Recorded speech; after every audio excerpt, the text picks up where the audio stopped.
இன்னைக்கு பரீட்சை இருக்குல்ல, ஸ்கூலுக்கு கிளம்பு. School, test, class work, home work யார் கண்டுபிடிச்சாங்களோ. சி, இன்னைக்கு ஸ்கூலுக்கு கிளம்பு, டைம் ஆச்சு. என்னடா ராஜா, ஒரு வாரமா ஸ்கூலுக்கு வரல, ஒரு வாரமா லீவ் எடுத்திருக்க. ஸ்கூலுக்கு வந்த நல்லா வெளியே இருக்குடி. யாரா சொன்னா எல்லாம் ஸ்கூலுக்கு வர மாட்டேன்டா. எங்க அப்பாட்ட சொல்லிட்டேன் படிப்பு வரலன்னு. எங்க அப்பா ஒரு வேலையில சேர்த்து விட்டாங்க. அந்த வேலைக்கு போய் பார்த்தா 2 வேலை டீ போண்டா வடைன்னு ரொம்ப ஜாலியா இருக்குடா. ஐயோ, நான் தான் இன்னும் ஸ்கூலுக்கு போய்கிட்டு இருக்கேனோ. சரி வாடா டீ குடிக்க போவோம். என்கிட்ட காசு இல்லடா. என்கிட்ட இருக்குடா. ஏதுடா 100 ரூபா?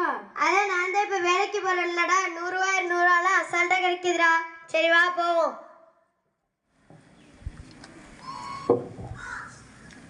என்னடா பரீட்சை இல்லையா? கொஸ்டின்லாம் ஈஸியா இருந்துச்சாடா? கொஸ்டின்லாம் ஈஸி தான்ப்பா, ஆன்சர் தான் கஷ்டம். அப்பா, நான் ஒரு நல்ல முடிவா எடுத்திருக்கேன். என்ன முடிவுடா? இனிமேல் என்னால் ஸ்கூலுக்கு போக முடியாது. ஸ்கூலுக்கு போய் தான் ஆகணும். முடியாது முடியாது முடியாது. அப்ப நீ இந்த வீட்ல இருக்க முடியாது. ஸ்கூலும் வீடும் நரகமா தான் இருக்கு. இங்க இருக்கிறதுக்கு நான் வெளியிலேயே போயிருந்துருவேன். அப்பவா உன்னை ஒரு கடையில சேர்த்து விடுறேன். 4 பூரி 3 பொங்கல் டக்குன்னு பார்சல் கட்டுறா. அண்ணே, நம்ம பையன் தான் படிப்பறலன்னு சொல்லிட்டான். அதானே உங்க கடையில சேர்த்து விடான்ட்டேன். அப்படியாண்ணா, ரொம்ப சந்தோஷண்ணே. உங்க பையன் எங்கேயே இருக்கட்டுண்ணே. வார சம்பளம்லாம் கேட்காது, என்ன மாச சம்பளம் தான் தருவேன். சரியாண்ணே? சரிண்ணே. குப்பை அல்றா போடா.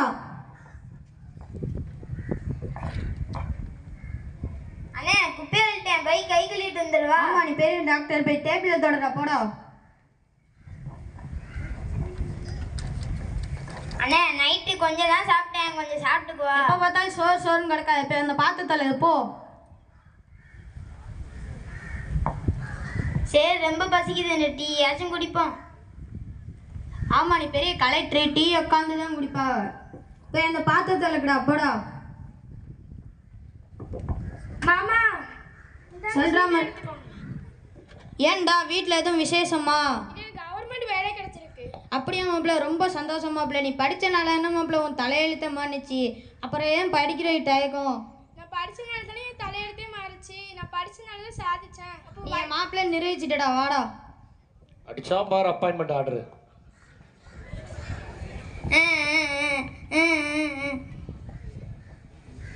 ஹலோ அப்பா, இங்க கடைக்கு வாங்கப்பா. ஏன்டா சேர்த்து ஒரு வாரம் கூட ஆகல, அதுக்குள்ள கூப்பிடுற? அப்பா, நீங்க இங்க வாங்கப்பா. என்னடா? அப்பா, இங்க இருக்கு எனக்கு பிடிக்கலப்பா. நான் உங்க கூடயான்னு தர்றேன்ப்பா. நீ தான்டா கடையில சேர போறான்னு சொன்ன. அப்பா, இங்க எல்லாரும் என்னை அடிமை மாதிரியே படுத்துறாங்கப்பா. படிக்கணும்னா அடிமை மாதிரி தான் இருக்கணும். கல்வி இல்லை என்றால் அனைவருக்கும் அடிமையாகத்தான் வாழ வேண்டும். நம் நாடு அரசியல் சுதந்திரத்தை 1947ஆம் ஆண்டு பெற்றது. ஆனால் மனிதன் அறியாமையிலிருந்து விடுபட்டு சிந்திக்கவோ சரியான முடிவுகளை எடுக்கவோ உதவும் சுதந்திரத்தை வழங்குவது கல்வியே.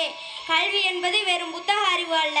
அது மனிதனை நல்லொழுக்கம் மிக்கவராகவும் தன்னம்பிக்கை உடையவராகவும் பொறுப்புள்ள குடிமகனாகவும் மாற்றும் சக்தியாகவும்.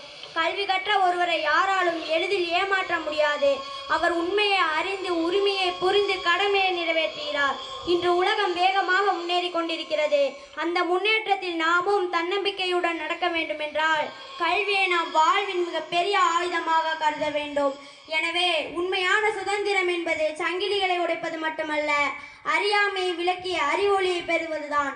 அந்த அறிவொளியை என்றுமே நமக்கு வழங்குவது கல்வி. ஆகவே கல்வி கற்போம், அறியாமையை அகற்றுவோம், உண்மையான சுதந்திரத்தை பெறுவோம். நன்றி. அடிமை சங்கிலி அறுக்கும்